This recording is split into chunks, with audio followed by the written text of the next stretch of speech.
الحمد لله رب العالمين والصلاة والسلام على سيد الأنبياء والمرسلين وعلى آله وأصحابه أجمعين. أما بعد فأعوذ بالله من الشيطان الرجيم. بسم الله الرحمن الرحيم. إلا تنصروه فقد نصره الله إذ أخرجه الذين كفروا ثاني اثنين إذ هما في الغار إذ يقول لصاحبه لا تحزن إن الله معنا. صدق الله العظيم. قابل قدر سامعین محترم،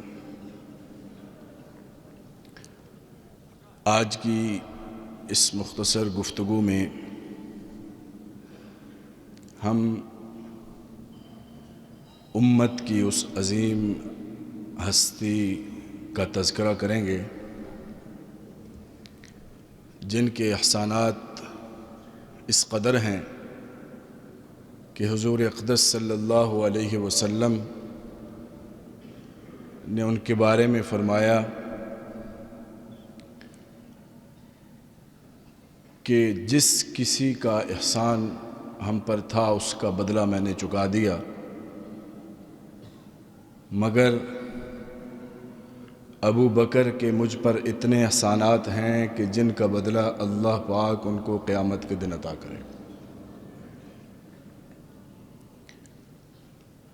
یعنی سیدنا ابو بکر صدیق رضی اللہ تعالی عنہ، ان کی ذات،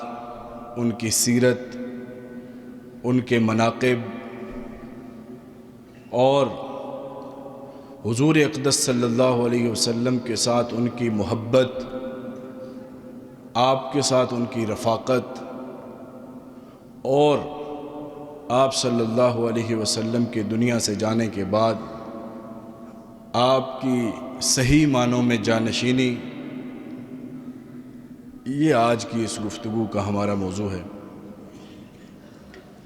سامعین محترم، حضرت سیدنا صدیق اکبر رضی اللہ تعالی عنہ، آپ کی ذات اتنی سلیم الفطرت تھی. مورخین نے لکھا ہے کہ ایمان لانے سے پہلے کی جو زندگی ہے، اسلام سے پہلے کی جو زندگی ہے، اس میں بھی کبھی بھی انہوں نے کسی اللہ کے غیر کے سامنے یعنی بت کے سامنے سجدہ نہیں کیا.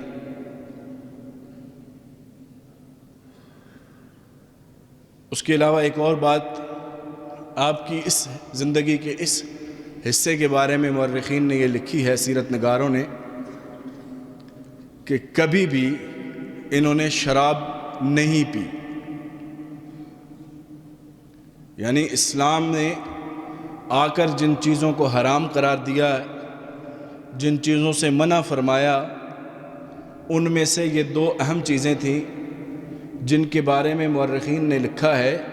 کہ حضرت ابو بکر صدیق رضی اللہ تعالی عنہ نے اسلام لانے سے پہلے بھی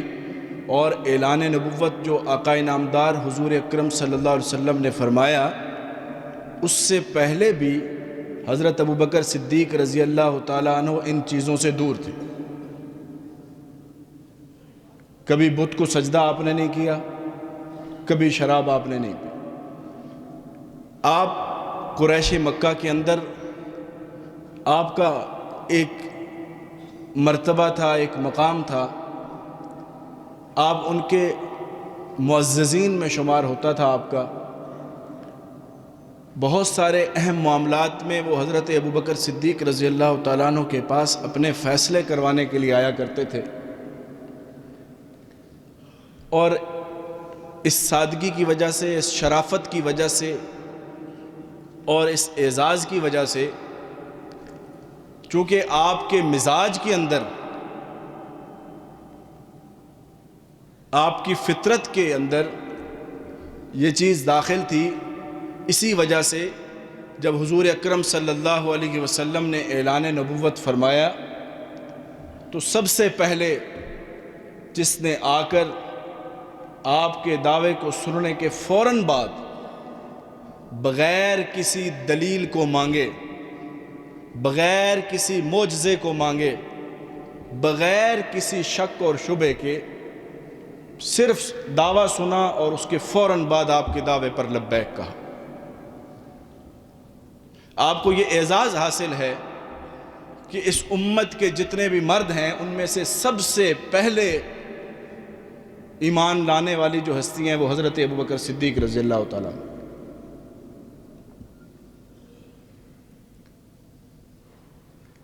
یعنی حضور اکرم صلی اللہ علیہ وسلم کے جو پہلے صحابی ہیں یہ وہ صحابی ہیں کہ جن کی صحابیت کے اندر اتنا بھی شک نہیں کیا جا سکتا، کیونکہ قرآن مقدس میں اللہ رب العزت نے کسی اور صحابی کے لیے یہ لفظ استعمال نہیں فرمایا کہ وہ حضور کا ساتھی۔ صرف حضرت سیدنا صدیق اکبر رضی اللہ تعالیٰ عنہ کے بارے میں قرآن کہتا ہے اذ قال لصاحبہ اذ یقول لصاحبہ لا تحزن، جب اس نے اپنے ساتھی کو کہا، یہ صاحب کی نسبت حضور کی طرف، یہ اعزاز قرآن مقدس میں اللہ رب العزت نے صرف اور صرف سیدنا ابوبکر صدیق رضی اللہ تعالیٰ عنہ کو عطا فرمایا۔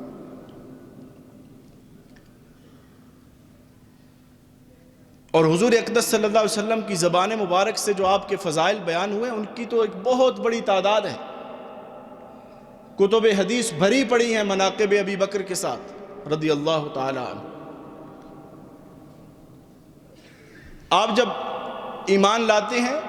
حضور اقدس صلی اللہ علیہ وسلم کے دعوے کو قبول فرماتے ہیں، اس کے بعد حضور جو پہلا کام آپ کے ذمہ لگاتے ہیں وہ کام یہ تھا، حضرت ابوبکر کے پوچھنے پر کہ اب میری کیا ذمہ داری؟ حضور نے فرمایا کہ اس کے بعد تمہارا بھی وہی کام ہے جو میرا کام ہے، اور وہ کیا ہے کہ اللہ کے بندوں کو اللہ کی طرف بلانا۔ چنانچہ یہ پہلے صحابی بھی، حضور کے بعد اس امت میں سب سے پہلے داعی دین بھی، دین حق کی طرف، دین اسلام کی طرف، حضور کے بعد جس نے سب سے پہلے علم دعوت کو اٹھایا وہ حضرت سیدنا ابوبکر صدیق رضی اللہ تعالیٰ عنہ۔ اور وہ اتنی محنت ان کی اور اتنی مشقت اور اتنی ان کی قربانی کارگر ثابت ہوئی کہ ایک بہت بڑی تعداد آپ کے ہاتھ پر اسلام قبول کرتی ہے۔ حدیث مبارکہ کے اندر ایسے صحابہ کرام کی بہت بڑی تعداد ہے جنہوں نے حضرت سیدنا ابوبکر صدیق رضی اللہ تعالیٰ عنہ کے ہاتھ پر اسلام قبول۔ حضرت عثمان ان میں ہیں، حضرت عبد الرحمن بن عوف ان میں ہیں، حضرت طلحہ ان میں ہیں، اور یہ سارے عشرہ مبشرہ صحابہ کرام۔ ان میں سے بھی 5 ایسے صحابہ ہیں جنہوں نے حضرت ابوبکر صدیق رضی اللہ تعالیٰ عنہ کے ذریعے سے اسلام قبول کیا۔ سامعین محترم، ہم اس بات سے آگاہ ہیں کہ اس وقت کلمے کا اقرار کرنا اتنا آسان نہیں تھا۔ جو کلمے کا اقرار کرتا تھا وہ گویا کہ اپنے آپ کو ایک بہت بڑی مصیبتوں کے سامنے کھڑا کر دیتا تھا، مصیبتوں کا ایک طوفان اس کی طرف متوجہ ہو جاتا تھا۔ حضور اقدس صلی اللہ علیہ وسلم کی حیات طیبہ اور آپ کی سیرت مبارکہ علی صاحبہا التحیۃ والسلام کا مطالعہ کرنے سے پتہ چلتا ہے کہ آپ کو کتنی تکلیفیں پہنچائی گئیں اس دعوے کی وجہ سے، اس اسلام کی دعوت کی وجہ سے۔ لیکن ان تمام تکالیف کے راستے میں حضور اقدس صلی اللہ علیہ وسلم کے آگے اگر دیوار بن کر کوئی کھڑا ہے تو وہ حضرت سیدنا صدیق اکبر رضی اللہ تعالیٰ۔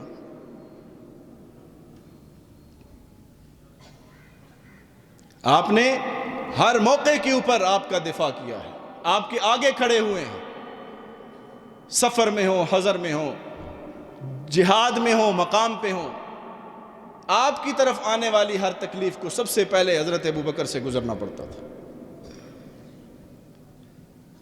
آپ نے رفاقت بھی کر کے دکھائی، آپ نے وفا بھی کر کے دکھائی۔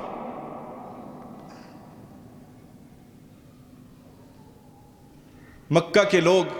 جب آپ کو تکلیفیں پہنچا رہے تھے، جب بھی آپ کو پتہ چلتا حضرت ابوبکر صدیق رضی اللہ تعالیٰ عنہ کو کہ اس وقت حضور کے بارے میں فلاں شخص جو ہے وہ غلط ارادے کے ساتھ جا رہا ہے، تو پہنچ جایا کرتے تھے اور ایک ہی بات ان کو کہا کرتے تھے، اتقتلون رجلا ان یقول ربی اللہ، تم ایک ایسے آدمی کو قتل کر رہے ہو جو صرف یہ کہتا ہے کہ میرا رب اللہ ہے۔ اور ایسے کئی واقعات کتب سیرت کے اندر اور کتب حدیث کے اندر تاریخ کے اندر ملتے ہیں کہ جن کے اندر حضرت صدیق اکبر رضی اللہ تعالی عنہ حضور اقدس صلی اللہ علیہ وسلم کے سامنے آگے کھڑے ہو کر انہوں نے اس تکلیف کو اپنے اوپر برداشت کیا۔ اس دین اسلام کی خاطر آپ کی قربانیوں کا اندازہ اس بات سے لگایا جا سکتا ہے کہ ایک تو آپ نے اپنا جو وقت، اپنی جان، اپنا سب کچھ حضور کے لیے وقف کر ہی دیا تھا۔ سامعین محترم، سب سے مشکل کام ہوتا ہے ایک آدمی کے لیے اپنے گھر بار کو چھوڑنا۔ بھوک بھی انسان برداشت کر لیتا ہے، پیاس بھی برداشت کر لیتا ہے، لیکن اپنے وطن کو، اپنے گھر کو چھوڑنا اتنا آسان نہیں ہوتا۔ حضرت سیدنا صدیق اکبر رضی اللہ تعالی عنہ کے سامنے جب حضور کی طرف سے یہ مطالبہ آیا کہ بس اب نکلنا ہے اللہ کے لیے اور اس وطن کو بھی چھوڑنا ہے، اس گھر بار کو، اپنے اولاد کو، اپنے گھر والوں کو، سب کو چھوڑ کر اللہ کی رضا کی خاطر ہجرت کرنی ہے، حضرت سیدنا صدیق اکبر رضی اللہ تعالیٰ عنہ نے سر تسلیم خم کر دیا اور حاضر ہو گئے۔ اور اس سفر کے اندر کتنی مشکلات تھی، انسان ذرا عالم تصور میں غور کرے کہ صرف 2 افراد سفر کے لیے نکل رہے ہیں، پورا مکہ دشمن ہے، سر کی قیمت لگ چکی ہے، انعام کا اعلان ہو چکا ہے، لوگ پیچھا کر رہے ہیں، اس سب کے باوجود اس وفاؤں کے بادشاہ کو یہ چیزیں نظر نہیں آ رہی، اس کو صرف نظر آ رہی ہے تو یہ بات نظر آ رہی ہے کہ میرا نبی کہیں اکیلا سفر نہ کرے۔ آپ نے رفاقت کو ایسا نبھایا کہ اس امتحان سے بھرپور اور آزمائش سے بھرپور سفر میں بھی آپ کا ساتھ نہیں چھوڑا، اور جب غار ثور کے اندر جاتے ہیں اور اس کی صفائی کر کے، لمبا واقعہ ہے، میں صرف اشارات کر رہا ہوں وقت کی قلت کے پیش نظر، تو حضرت ابوبکر صدیق رضی اللہ تعالیٰ عنہ کو اللہ رب العزت نے اتنا بڑا انعام عطا فرمایا، اتنا بڑا انعام عطا فرمایا۔ میرے دوستو، آج سب سے زیادہ اس امت کے اندر ہر فرد کی جو خواہش ہے، وہ کیا خواہش ہے کہ مجھے حضور اکرم صلی اللہ علیہ وسلم کا ساتھ مل جائے، مجھے ان کی طرف صرف دیکھنے کے لیے ایک جھلک ان کی مل جائے، ایک نظر مل جائے۔ حضرت سیدنا صدیق اکبر رضی اللہ تعالیٰ عنہ کو اللہ کریم نے ان کی قربانیوں کے بدلے میں اتنی بڑی نعمت سے نوازا کہ 3 دن اور 3 راتیں مسلسل حضرت صدیق اکبر رضی اللہ تعالیٰ عنہ حضور اکرم صلی اللہ علیہ وسلم کا دیدار کرتے رہے، اکیلے، ساری تکالیف برداشت کی، اور اتنی بڑی نعمت سے اللہ کریم نے ان کو نوازا۔ اور جب آپ مدینہ پہنچتے ہیں اور مدینے کی مدنی جو زندگی ہے آپ کی سیرت کی، اس کا جو حصہ ہے اس کے اوپر بھی اگر ہم غور کریں تو یہاں پر آزمائشوں کی نوعیت الگ تھی۔ یہاں پر ہجرت کر کے آئے ہیں، مہاجرین ہیں، جو مقام، جو پیسہ، جو مال و دولت، جو چیزیں تھیں وہ ساری مکہ میں رہ گئیں۔ یہاں پر سب سے بڑا بحران معاشی بحران ہے، اور اس کے باوجود مواخات کے بعد جب تھوڑا سا معاشرہ سٹیبل ہوتا ہے، ایک متوازن حیثیت اختیار کرتا ہے، اس کے بعد غزوات شروع ہوتے ہیں، تو ان کے اندر بھی کسی غزوے میں بھی حضور اکرم صلی اللہ علیہ وسلم کو حضرت سیدنا صدیق اکبر رضی اللہ تعالیٰ عنہ نے اکیلا نہیں چھوڑا۔ کسی غزوے میں بھی آپ نے حضور کو اکیلا نہیں چھوڑا، ہر ایک میں آپ کے ساتھ۔ اور اس آزمائش کے دور میں جب معاشی حالات موافقت نہیں کر رہے، اس وقت حضور اقدس صلی اللہ علیہ وسلم نے اپیل کی غزوہ تبوک کے موقع پر۔ تو حضور کی اس اپیل پر حضرت صدیق اکبر رضی اللہ تعالیٰ عنہ نے ایسے لبیک کہا کہ گھر کے اندر جو کچھ تھا وہ لے آئے، اور حضور نے پوچھا اپنے گھر والوں کے لیے کیا چھوڑ کے آئے ہو؟ ما ابقیت لأہلک، تو آپ نے فرمایا میں اللہ اور اللہ کے رسول کا نام چھوڑ کے آیا۔ انسان ذرا سوچے، یہ بات انسان سنا بھی دیتا ہے اور سن بھی لیتا ہے، لیکن ذرا عالم تصور میں تھوڑی دیر کے لیے غور کرے، امیجن کرے اس کیفیت کو کہ فقر و فاقہ کا دور ہے، ہر طرف تنگ دستی کا عالم ہے، ان حالات کے اندر گھر میں جو کچھ پڑا ہے وہ اٹھا کر لا رہے ہیں۔ حضور اکرم صلی اللہ علیہ وسلم کا آپ کے اوپر اتنا اعتماد کہ ہر معاملے کے اندر حضور اکرم صلی اللہ علیہ وسلم نے جب مشاورت کی ہے تو حضرت سیدنا صدیق اکبر رضی اللہ تعالیٰ عنہ کو لازمی طور پر اس مشورے میں شامل رکھا۔ بلکہ ایک حدیث پاک میں آتا ہے ہر نبی کے 2 مشیر ہوتے ہیں، 2 وزیر ہوتے ہیں، 2 آسمان میں 2 زمین میں۔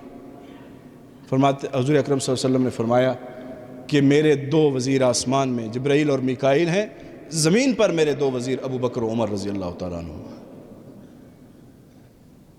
زبان نبوت سے یہ اعزاز مل رہا ہے، یہ مقام مل رہا ہے۔ اور اس سے بھی آگے چلیے، یہ سارے اعزازات ایک طرف، جب آپ علیہ السلام کا آخری وقت آتا ہے، آپ علالت پہ ہیں، بستر علالت پہ ہیں صلی اللہ علیہ وسلم۔ مسجد نبوی کے اندر صحابہ کرام نمازوں کے لیے جمع ہیں، نماز کے لیے منتظر ہیں، کون نماز پڑھائے۔ یہ وہ لمحہ تھا جب حضور اکرم صلی اللہ علیہ وسلم نے اپنی امت کے لیے اپنے بعد کسی کو امام مقرر کرنا تھا۔ تو حضور اکرم صلی اللہ علیہ وسلم نے فرمایا مرو ابا بکر فلیصلی بالناس، ابو بکر کو حکم دو میری طرف سے کہ لوگوں کو نماز پڑھائیں۔ حضور اقدس صلی اللہ علیہ وسلم کی حیات طیبہ کے اندر اگر کسی کو حضور کے مصلی پر کھڑے ہو کر نماز پڑھانے کا اعزاز حاصل ہے تو حضرت سیدنا صدیق اکبر رضی اللہ عنہ۔ اسی طریقے سے 9 ہجری کے حجۃ الوداع سے پچھلے حج کے لیے حضور اکرم صلی اللہ علیہ وسلم نے حضرت صدیق اکبر رضی اللہ تعالیٰ عنہ کو حج کا امیر بنا کر بھیجا اپنی نیابت میں کہ میری طرف سے تم جا کے حج کی امامت کرو جا۔ اور جب کوئی آپ کے پاس آیا کرتا تھا حضور اکرم صلی اللہ علیہ وسلم کے پاس تو آپ اپنے بعد اس کو حضرت صدیق اکبر کی طرف متوجہ فرمایا کرتے تھے۔ اتنا اعتماد تھا کہ ایک خاتون آ کر کہتی ہے، کوئی سوال کرتی ہے، کوئی بات کوئی مطالبہ پیش کرتی ہے،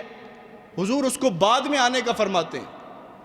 اور وہ عرض کرتی ہے یا رسول اللہ اگر میں اگلی دفعہ آئی اور آپ مجھے نہ ملے تو میں کیا کروں؟ حضور فرماتے ہیں اگر تم مجھے نہیں پاؤ گی تو ابو بکر کے پاس چلی جاؤ۔ اتنا اعزاز کہ حضور فرما رہے ہیں کہ اگر میں نہ ملا، میں موجود نہ ہوا تو ابو بکر کے پاس چلی جاؤ۔ حضرت سیدنا صدیق اکبر رضی اللہ تعالیٰ عنہ کے کندھوں پر جب خلافت کی ذمہ داری آئی، ان کے سامنے کئی امتحانات، کئی مشکل محاذ تھے، لیکن حضرت صدیق اکبر رضی اللہ تعالیٰ عنہ کو جو حضور اکرم صلی اللہ علیہ وسلم نے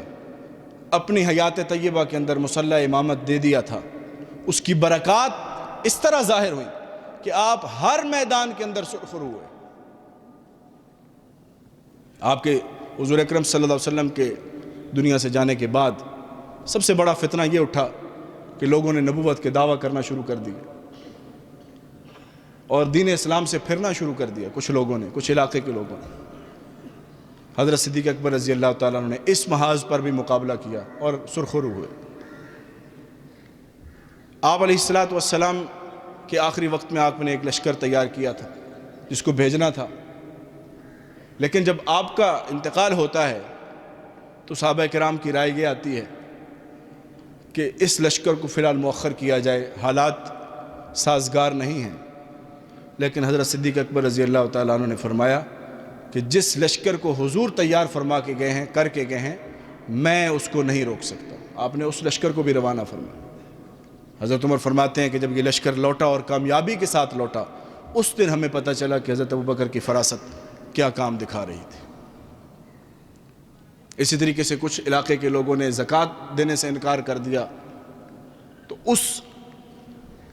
علاقے کے لوگوں کے ساتھ بھی حضرت ابوبکر صدیق رضی اللہ تعالیٰ عنہ نے اس آزمائش کا مقابلہ بھی بڑی کامیابی اور سرخروئی کے ساتھ کر کے دکھا۔ آپ کی جو تربیت حضور اقدس صلی اللہ علیہ وسلم نے فرمائی تھی، چونکہ سب سے زیادہ وقت حضور کی صحبت میں رہنے کا حضرت صدیق اکبر کو حاصل تھا۔ یہ آپ کی سعادت، آپ کی خوشبختی، آپ کی خوش قسمتی کہ سب سے زیادہ حضور کے ساتھ معیت میں رہنے کا اعزاز ان کو حاصل تھا۔ سب سے زیادہ آپ کی باتوں کو سننا اور آپ کی صحبت میں بیٹھ کر فیوض و برکات کو حاصل کرنا، یہ اعزاز حضرت صدیق اکبر رضی اللہ تعالیٰ عنہ کو حاصل تھا۔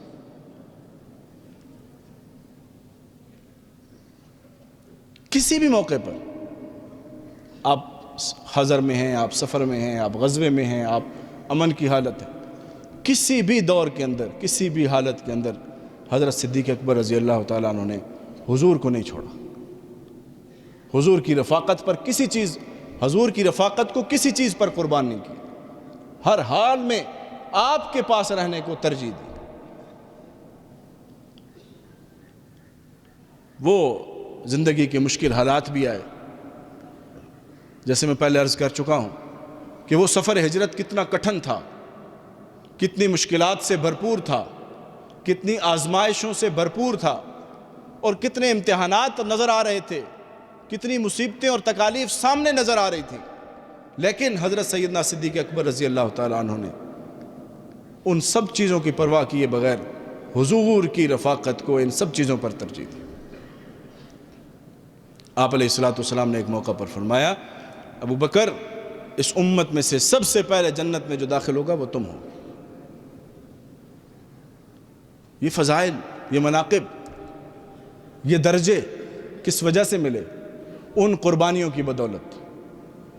حضور کے ساتھ اس وفا کی بدولت جو آپ رضی اللہ تعالیٰ عنہ نے کر کے دکھائی۔ یہ سامعین محترم انتہائی مختصر نشست ہوتی ہے، اس میں ان ہستیوں کے بارے میں ان کی زندگیوں کا کچھ حصہ تو بیان کیا جا سکتا ہے، کچھ جھلکیاں تو دکھائی جا سکتی ہیں، لیکن ان کی سیرت، ان کے مناقب، ان کے فضائل کو اس طرح کی مختصر نشستوں میں بیان نہیں کیا جا سکتا۔ صرف اتنی بات ضرور ہے کہ ہم نے آپ رضی اللہ تعالیٰ عنہ کی حیات طیبہ، آپ کی سیرت سے کیا کیا سبق حاصل کرنا ہے۔ سب سے جو بڑا سبق اور وہ اہم سبق ہے وہ کیا ہے کہ زندگی کے ہر معاملے میں